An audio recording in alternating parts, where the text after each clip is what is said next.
Itu dia. Nah, penyebabnya apa? Penyebab kecemasan bisa jadi ini pengalaman pertama. Kalau pengalaman pertama masih wajar, oke, nggak apa-apa, ada sedikit getar-getar gitu ya. Tapi biasanya setelah durasinya berlalu beberapa menit akan ada proses adaptasi atau penyesuaian. Kita pun kalau tubuh kita ini cerdas ya Ibu, dia akan cerdas, dia cerdas. Dia akan bisa menyesuaikan diri dengan situasi dan lingkungan ya, cuaca dan kondisi. Karena dikasih Tuhan memang kita perfect banget lah otak kita ini gitu. Sehingga pada waktu yang pertama sekali atau momen-momen yang baru gitu, kita memang butuh penyesuaian, tapi kita nggak begitu-begitu saja. Kita akan dalam proses penyesuaian yang beberapa menit atau beberapa jam itu pun kita akan belajar banyak di situ saraf-saraf kita, sehingga membuat kita kembali stabil gitu ya. Cukup percaya diri saja, percaya bahwa aku bisa gitu ya. Yang kedua, suasana baru. Ibu-ibu, saya pernah ngomong di depan doktor, profesor, guru besar gitu ya. Suasana baru. Pernah di depan dosen, disuruh saya ngomong di depan adik-adik calon wisudawan mahasiswa psikologi di kampus saya USU. Saya sudah alumni pada saat itu, dipanggil di situ. Di situ ada dosen-dosen kita memantau gitu. Seperti itu. Itu sebenarnya suasana yang baru bagi saya. Karena bisa jadi saya itu gugup loh ngomong di depan mahasiswa yang mereka masih fresh loh di otaknya tentang teori gitu. Tapi saya disuruh ngomong di situ. Tapi karena diingatkan, saya mengingat pada saat itu tujuan dari saya ngomong menyampaikan materi berkaitan dengan pengalaman kerja saya. Jadi tidak ada mengangkat topik-topik berupa materi pembelajaran yang selama ini sudah dipelajari oleh mereka, tapi yang saya pelajari. Nah, itu mengurangi sedikit nervus saya. Yang kedua, dengan dosen-dosen, kalau mereka izinkan atau panggil saya, berarti mereka siap untuk saya berdiri di depan mereka menyampaikan materi. Nah, itu pun mengurangi kegugupan saya gitu. Sadar diri, mindfulness, sadar sesadar-sadarnya gitu. Seperti itu. Merasa menjadi pusat perhatian. Ibu-ibu, kalau saya bandingkan saya berdiri di sini dengan tatapan ibu yang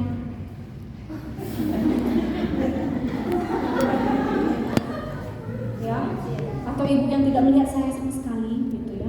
Dengan dibandingkan waktu saya begitu berdiri di sini sama tembok langsung berbinar-binar gitu.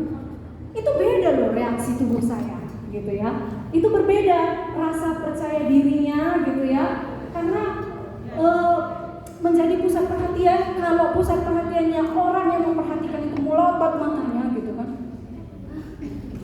itu bisa membuat saya down. Tapi kalau misalnya yang ramah-ramah itu membuat saya percaya diri. Hanya saja seorang public speaking yang handal tidak peduli kamu mau diterkam pun dengan cara audiens untuk memelototi kamu, nggak peduli, malah tertantang untuk mencairkan suasana. Seperti itu.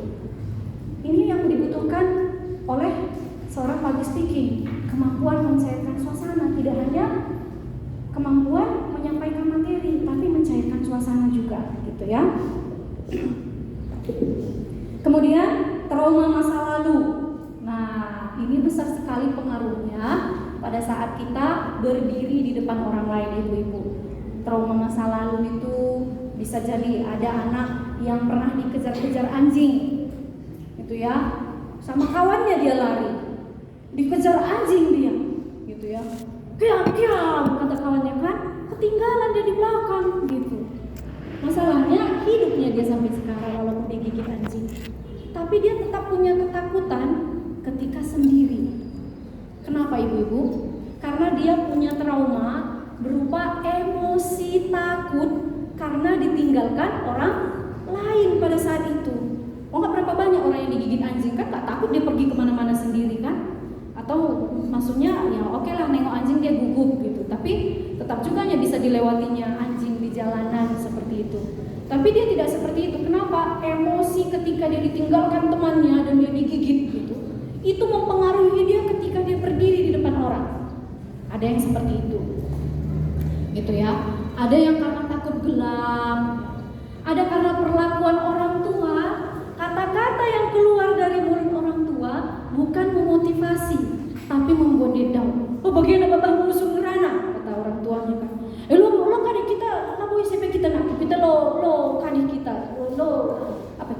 karo ini. Orang karo kan juga seperti itu ya.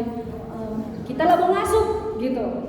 Padahal kalau latihan anaknya berusaha bisa ngomel-ngomel sakit ke kari gitu kan, melingkar kari kita gitu ya, seperti itu bahasa-bahasa gitu ya. Memang bukan trauma yang nyesek dia, bukan. Tapi kata-kata seperti itu membuat kita mental block, sehingga kita tidak punya keberanian untuk tampil seperti itu. Nah, ini yang harus kita hati-hati dalam berkomunikasi dengan anak-anak kita. Bagus tidak bagus dia menyampaikan sesuatu atau mengerjakan sesuatu, usahakan ada reward, pujian atau perhatian, bukan membandingkan. Berapa banyak sekarang orang yang sebenarnya terlahir cerdas tapi tidak sukses atau tidak berhasil berkompetisi atau bersaing di pekerjaan karena dibanding-bandingkan dengan kakaknya, dengan abangnya. Mental block, dia nggak bisa keluar, dia nggak bisa explore kemampuannya. Padahal kecerdasannya bagus. Banyak orang-orang psikologi melakukan tes dengan IQ di atas 110, tapi prestasinya selalu rendah. Bahkan ada yang drop out dari sekolahnya. Seperti itu ya. Nggak berani menjadi diri sendiri yang punya potensi yang bagus. Ini nanti jadi bahan kita guru-guru sebelum kita berbicara depan anak-anak, berespon di depan anak-anak, gitu ya. Persiapkan kata-kata apa untuk hal-hal yang menurut kita pun aneh, gitu. Oh, unik ya gambarnya, bagus nggak loh? Apa ini? Tolong jelaskan, gitu. Mana tahu kita nggak ngerti kan? Orang sedang main bola, tapi bolanya nggak nampak, orangnya pun nggak nampak, gitu. Apa-apa, suruh aja dia menjelaskan, gitu. Setelah dijelaskannya baru kita tahu, oh iya ya, karena bisa jadi ibu-ibu dia punya gangguan grafis, ya, dia punya gangguan grafologi, gitu. Di otaknya orang, tapi begitu dikeluarkannya nggak bentuk orang, tapi dia mempersepsikan itu orang, seperti itu. Nah ini dia. Menarik ya. Jadi jangan sampai anak kita jadi trauma. Jangan juga setelah belajar public speaking makin trauma nanti anak-anak kita. Oke, perasaan tidak siap tampil. Iya, ini perasaan tidak siap tampil bisa jadi karena waktunya yang dekat sekali atau mepet gitu ya, atau kurang persiapan gitu. Bagaimana cara mengatasinya? Mempersiapkan dan melakukan latihan. Sebelum tadi kita mulai pun, sampai tadi saya di sini pun saya latihan dulu, karena saya nggak bisa sembarangan di depan orang-orang hebat yang ada di depan saya ini. Berapa banyak sudah orang-orang berhasil dibuat dari tangan ibu-ibu ini? Masa saya sembarangan? Gitu. Jadi saya pun harus latihan. Gitu ya. Yang kedua, mencari pengalaman. Ya, tanamkan dalam hati, dalam pikiran. Ini kan pengalaman baru. Gak apa-apa, maju terus sambil dilatih. Yang ketiga, melakukan kegiatan fisik. Oke, sekarang kita lakukan dulu kegiatan fisik ya. Sederhana aja dan sudah biasa ini. Kalau saya bilang selamat pagi, tepuknya 1 kali. Selamat siang, tepuknya 2 kali. Selamat sore, tepuknya 3 kali. Selamat malam, kita tidur. Jadi nggak usah tepuk-tepuk ya. Oke, tes dulu. Ini latihan melakukan kegiatan fisik supaya gini Bu, tolong ya, kesal-kesalnya Ibu sama kanan kiri depan belakang gitu ya. Ya, jangan tepuk mereka, tepuklah tangan Ibu ya. Mana kamu lalap? Gitu misalnya kan, jangan gitu. Oke. Selamat pagi, selamat siang, selamat sore. Oke, pintar-pintar semua, bagus. Masih semangat, dari tepukannya pun seperti ada 1 juta orang di sini. Lebih-lebihkan ya. Oke, selamat siang, sore, malam. Siapa yang tepuk malam? Tadi malam kan nggak ada tepukannya, berarti tidak konsentrasi. Iya, harus konsentrasi. Oke, pagi, sore, siang, pagi lagi, malam. Oh, oke. Iya, sudah mulai. Ini kalau latihan kita dengan biasanya public speaking itu ngajakin orang latihan fisik supaya dia pun lebih lebih kurang bebannya gitu ya. Orang yang lakuin atau bentuk pengalihan karena dia bingung di sini apa lagi topinya ya lupa gitu ya. Jadi diajak dulu, ya ice break dulu gitu. Kemudian yang berikutnya yang keempat, ya kalau yang tadi yang ketiga kegiatan fisik bisa ya Ibu di luar sebelum misalnya kita berdiri di depan, ya bikinlah kegiatan-kegiatan peregangan. Senam otak masih ingat kan Ibu-ibu? Ya, saya sering sekali ngajarin ibu-ibu senam otak. Masih ingat senam jari? Masih ingat, bagus. Dilakukan, bikin aja senam jari. Terus jangan naik kelas lagi Bu, jangan cuma jari-jari aja, senam tangan. Ada kan senam tangan? Yang tepuk begini kan?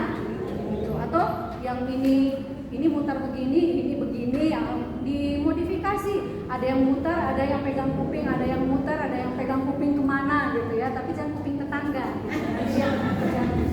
Oke, menganggap demam panggung adalah hal yang wajar ya kayak tadi ya, seperti yang tadi saya bilang, demam panggung biasanya waktu adaptasi wajar gitu ya. Tubuh kita akan beradaptasi dalam durasi beberapa menit, baru nanti akan menyesuaikan diri, otak kita pun menyesuaikan diri, dia akan terbiasa dan memulai dirinya semakin tenang, mengarahkan tubuh semakin tenang. Biasanya ibu-ibu kalau dalam kondisi gugup apa yang dilakukan?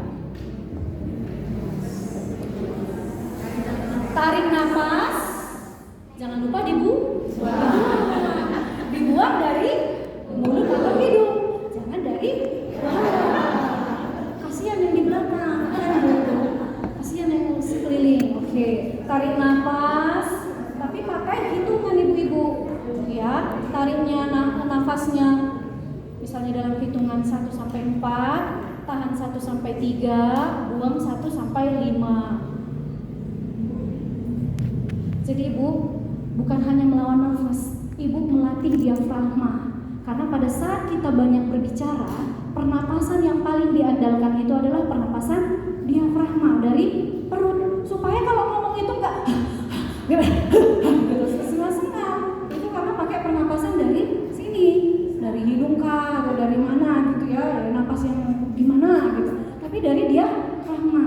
Nah ibu-ibu, kalau selama ini nada-nadanya pada saat bernyanyi badanku ada 5, lari-lari ke kanan ke kiri ya, ibu nyanyinya di Medan tapi larinya ke Lingga gitu. Bisa melalui latihan tarik nafas suara ibu menjadi kokoh, menjadi utuh, bagus gitu, karena dibantu dengan pernapasan diafragma. Oke, bagus sekali ini kalau dipraktekkan masing-masingnya. Berarti ibu-ibu juga tahu rupanya bagaimana cara menghadapi nervous dengan tarik nafas. Itu biasanya yang umum. Bagaimana cara meraih rasa percaya diri? Lepaskan rasa kesal ya. Sebelum ibu tampil dengan anak-anak tadi berkelahi dengan suami gitu ya, atau sigalan suara tadi, atau ada tadi perjemilan gitu ya. Sebelum di depan anak-anak, ibu-ibu harus rilis, harus bersihkan, harus lepaskan. Kalau tidak, sepanjang kegiatan moodnya akan terus mempengaruhi. Tadi anak datangnya semangat, sukacita, ketemu gurunya, trauma besoknya nggak datang lagi ke sekolah gitu. Jadi harus dilepaskan rasa kesal. Perbaiki persepsi diri yang menganggap bahwa aku itu kan lemah, aku kan memang bukan ini bakatku, aku memang gini orangnya gitu. Itu orang-orang yang seperti itu harus tobat ya ibu ya. Ya, kita harus belajar, kita memang begini orangnya, tapi kan diciptakan Tuhan untuk belajar sehingga kita bisa lebih lagi dari yang sekarang. Jangan takut gagal. Ya, anggap kegagalan itu adalah keberhasilan yang tertunda atau proses belajar lebih baik gitu ya. Kemudian penampilan harus maksimal, harus totalitas. Gimana supaya maksimal penampilan kita atau tenaga kita, energi kita? Kan bikin nanti dulu tes TNU dari rumah gitu kan, yang misalnya darah tinggi itu normal gitu ya, seperti itu. Terus atau siapkan sehari sebelumnya makan protein yang bagus ya, ikan atau daging atau telur gitu ya, bisa seperti itu. Ini ada rencana nanti kita pelepasan misalnya kan, sebulan sebelum itu olahraga kan gitu ya, supaya badan lu gestur lu kokoh gitu. Jadi nggak seperti angin yang ditiup-tiup seperti apa gitu, mola-mola gitu ya. Gitu ya. Kemudian yang kelima, mengingat semua sukses masa lalu. Ingat hal-hal apa yang sudah kita lalui, hal-hal berat apa yang sudah kita lewati. Ingat, sukses ini bukan melulu tentang kita berhasil beli 1 mobil, beli rumah, enggak gitu. sukses mengalahkan ketakutan di periode yang lalu gimana? Itu diingat pengalaman itu. Oke, teknik public speaking. Nah, kita masuk ke teknik ibu-ibu. Variasi suara, ekspresi wajah, kontak mata, bahasa tubuh. Nah, kalau dari elemennya, lihat ya, 55% itu body language loh, bukan kata-kata ternyata. 55% ini body language. Ibu gugup, orang pasti bisa melihat. Ibu gugup gitu kan.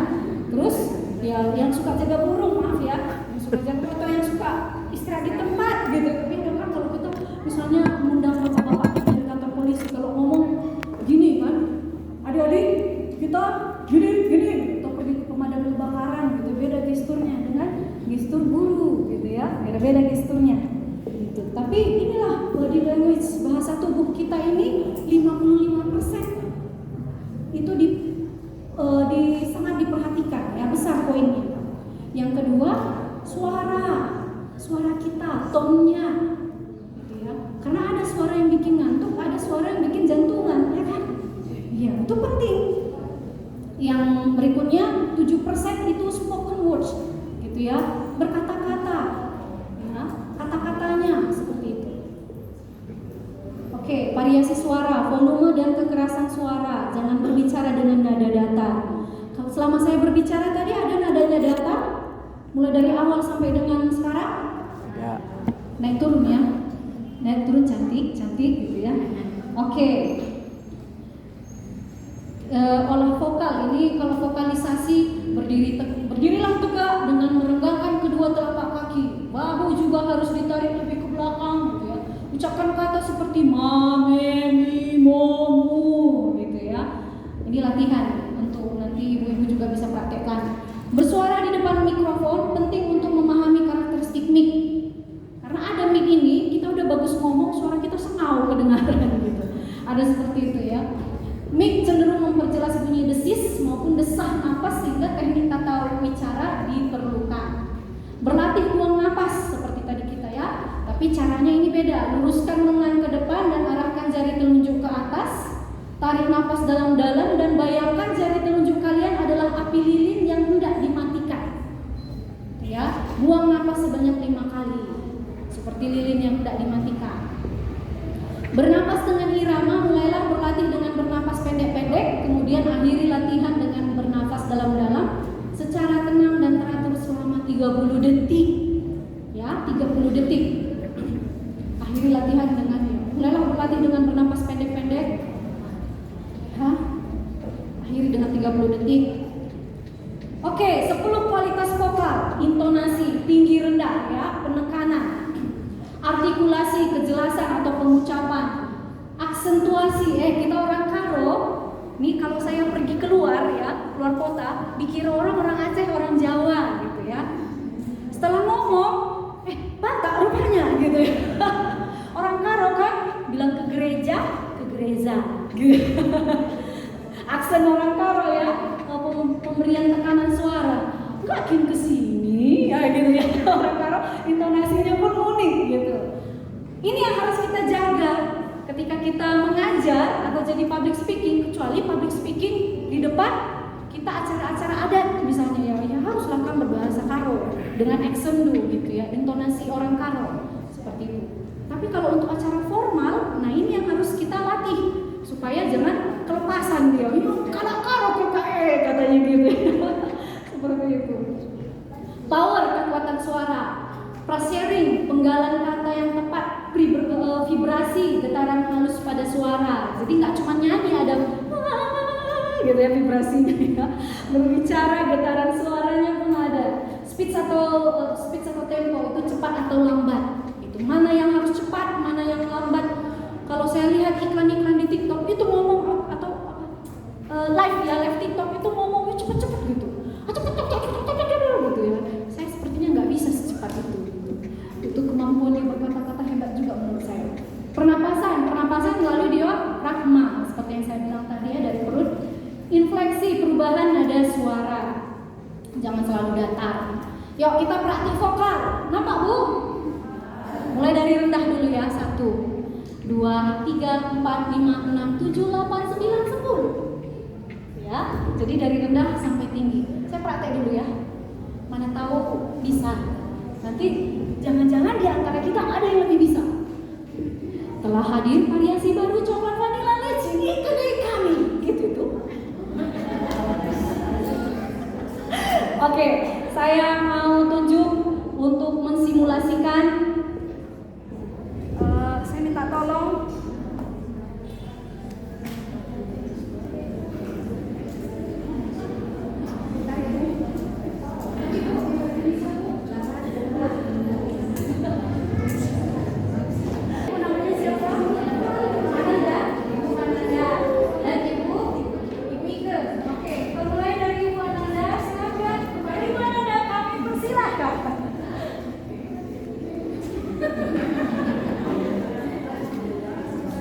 Telah hadir variasi baru coklat vanilla leci di kedai kami. Kasih tepuk tangan.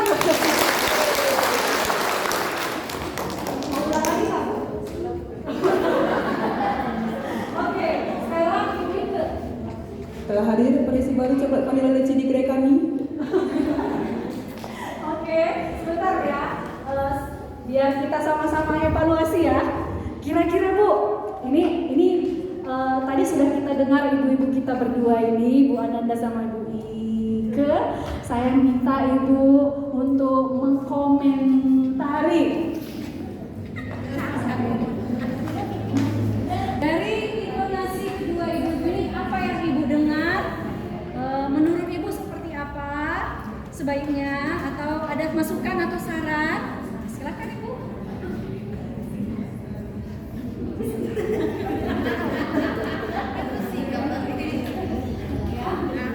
Ada persamaan di antara ibu ini? Ibu boleh menemukan persamaan kah, atau apa bedanya dari kedua ibu-ibu kita yang cantik ini? Ada kesamaan aja Bu. Ya, ada persamaannya berupa apa ini Bu? Nadanya, Ya, intonasinya. intonasinya. Oke, ada persamaan intonasi. Ibu-ibu yang lain ada yang mau menambahi? Ada yang mau menambahi? Terima kasih ya Ibu. Terima kasih. Maaf ya, memang saya tidak kenal sama ibu itu. Jangan nanti dikira ibu itu saya pilih kasih. Tapi menurut pendengaran telinga saya, yang udah dibuat ibu Indri tadi contohnya, maaf ya Bu, lebih pas saya lihat baju hijau. Tapi bukan salah baju biru, tapi lebih pas baju hijau. Gitu. Terima kasih. Terima kasih Ibu cantik. Oke, terima kasih ya Ibu-ibu, kasih tepuk tangan dulu untuk Ibu Ananda dan Ibu Ike.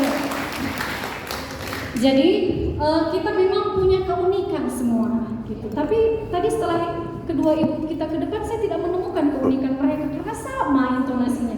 Mungkin karena kita kelak karo gitu ya.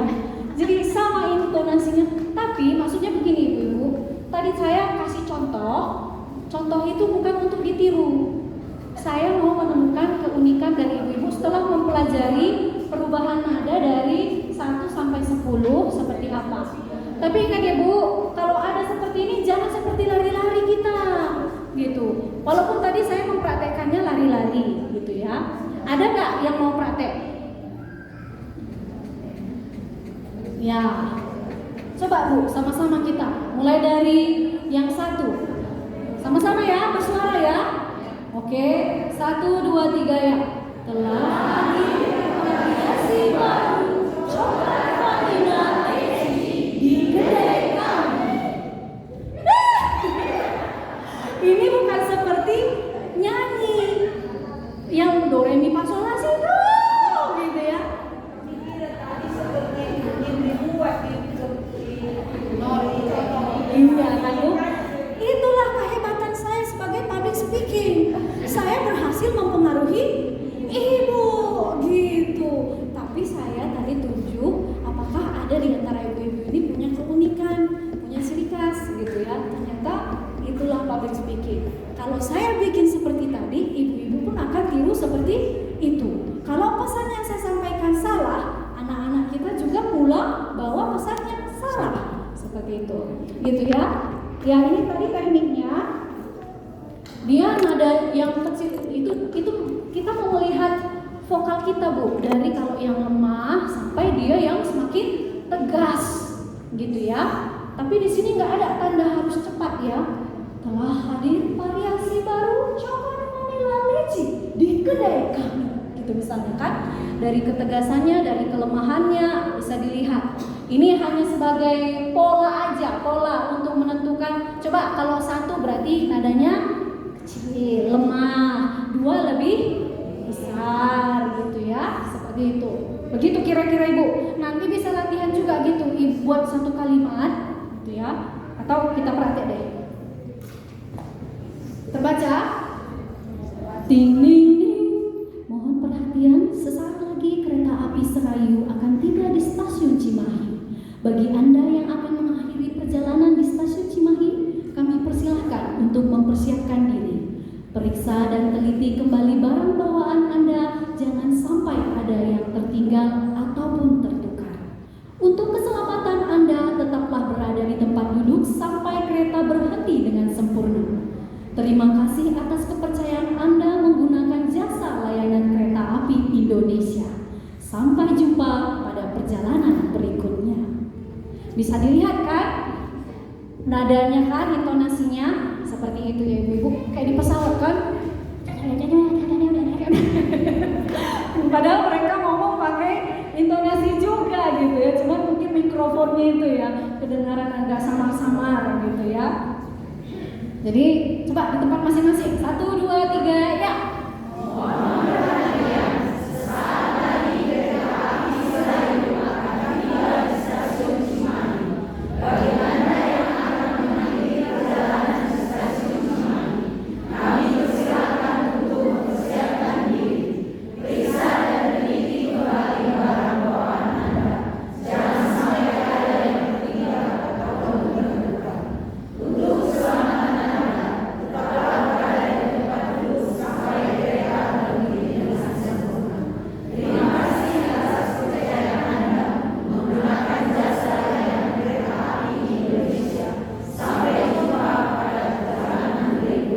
Tepuk tangan dulu untuk kita semua. Ya, saya sudah tidak ada lagi seperti membaca textbook, gitu ya, membaca Alkitab atau membaca buku, gitu ya. Datar dia begitu. Sudah ada yang ini sudah terlihat dia intonasinya, gitu ya. Nanti dilatih lagi Bu. Misalnya buku cerita anak-anak. Saya ada bawa buku cerita. Bayangkan Ibu ini sedang latihan untuk membacakan judul buku di depan anak-anak. Tapi latihan dulu, baca.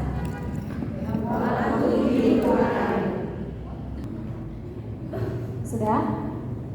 Ini pre-memory. Ibu baca judul, nanti setelah selesai Ibu membuat kesimpulan atau seperti garis besar lah, gitu ya. Bacanya seperti apa? Oke, silakan latihan dulu sebentar.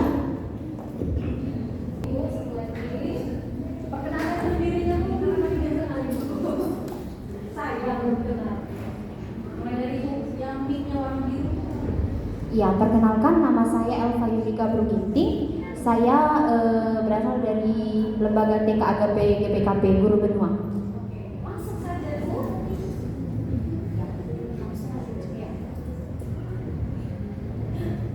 Waktu tidur Karin. Yuk, kita contoh sikap disiplin Karin dalam waktu tidur. Ada banyak manfaatnya loh. Yang pertama, tubuh akan sehat dan bugar jika waktu tidur dan waktu bangun kita teratur. Yang kedua, kalian tidak akan mengantuk di kelas dan selalu semangat untuk belajar. Yang ketiga, bangun lebih awal membuat tidak tergesa-gesa untuk melakukan aktivitas berikutnya. Yang keempat, tidur cukup membuat suasana hati kita selalu ceria. Terima kasih. Tepuk tangan. Bentar dulu ya, perkenalkan dulu dirinya Ibu. Perkenalkan, nama saya Zalena Guru Ginting Manik. Saya guru di Sekolah TK Bangtradu di Bintang Ria.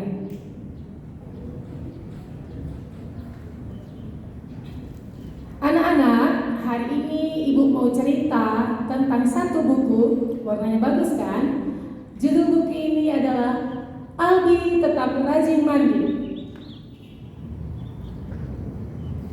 Dari Albi Tetap Rajin Mandi, nanti Ibu ajarin kalian ada beberapa cara kita contoh bagaimana manfaatnya kita tetap rajin mandi. Yang pertama, kalau kita tetap rajin mandi, tubuh kita segar dan kuat. Yang kedua, anak-anak, kita bisa melakukan pekerjaan kita dengan tenang, kita bisa sekolah dengan penuh ceria. Yang ketiga, kita juga dapat tiba di sekolah dengan tepat waktu.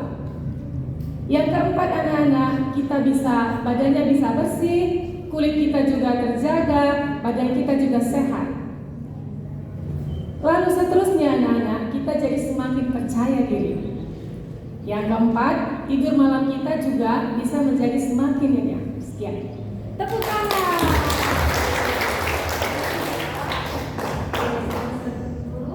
Yang dikembalikan jangan dibawa pulang ya.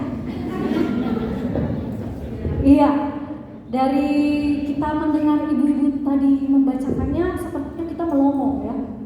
Ya, sepertinya dunia kita tertarik gitu ya, kita tersepona gitu ya, terpesona gitu ya, ibu-ibu tadi. Tapi sedikit ini masukan untuk ibu ya, jangan terlalu cepat membacanya, diatur intonasinya. Iya, iya, nervous ya, ya. Nggak apa-apa pengalaman ini berdiri di antara ratusan orang ini, nanti naik lagi ribuan orang.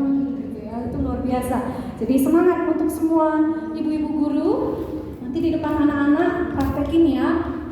Begikan aku lebih. Baca buku cerita, kita baca buku cerita. Tahu kami ini bacaannya apa? Albi rajin mandi. Gitu kamu bilang kan? Seperti itu. Albi rajin mandi. Udah lihat ke sini ya, kamu bilang. Tapi kalau dengan